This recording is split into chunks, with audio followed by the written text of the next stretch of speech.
দেশে গেলে মানুষের বিচার হয়, যে দেশে গেলে মানুষের হিসাব হয়, যে দেশে গেলে মানুষ আর কোনোদিন ফিরে আসে না। এই পৃথিবীর মধ্যে আসার একটা সিরিয়াল আছে, যার কোনো সিরিয়াল নাই। দেখা যায় পৃথিবীর মধ্যে সন্তান আছে বেঁচে, বাবা নাই। সন্তানের লাশ বাবার কাঁধে, বাবা আল্লাহ সন্তানের কাঁধে।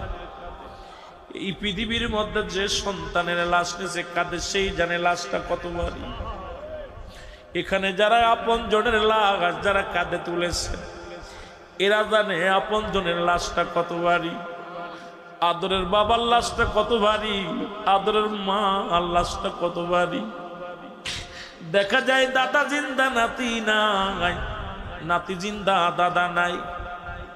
মুসলমান, পৃথিবীর মধ্যে আসার একটা সিরিয়াল আছে, যার কোনো সিরিয়াল নাই। মানুষের দুইটা সময় মৃত্যু হয়। নাম্বার 1 হলো মানুষের মৃত্যু হয় দিনের বেলা, না হয় রাতের বেলা। ও মুসলমান, দিন শুরু করলাম, মৃত্যুবরণ করো নাই। রাত শুরু করো, 12টা বাজতে চললো, এখনো তুমি মৃত্যুবরণ করো নাই।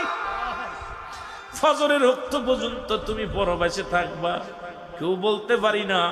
এই জন্য শুরু থেকে বললাম, তোমার পরবর্তী সময়ে তোমার জন্য কি নিয়ামত বয়ে আনতেছে তুমি নিজেই জানো না।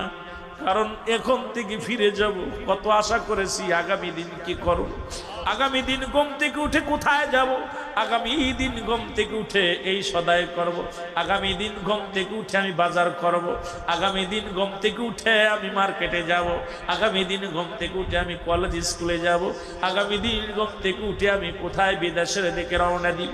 আমার আল্লাহ আগামী দিন হতে দেয় না, কারণ আপনার রাতের অন্ধকারে আজরাইল চলে আসছে, আপনি দুনিয়া থেকে বিদায় হয়ে গেছেন।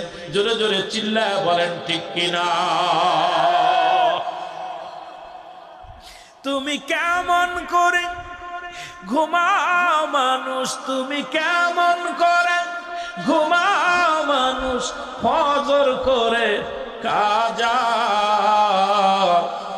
এমন তো হতে পারে তোমার জোহরে জানাজা। এক ওক্তে মৃত্যুবরণ করলেন, পরের ওক্তেই তোমার মরণ। ব্যক্তির জীবনের অমূল্য সম্পদের নাম হলো, ব্যক্তির জীবনের অমূল্য সম্পদের নাম হলো রূহ। মানব জীবন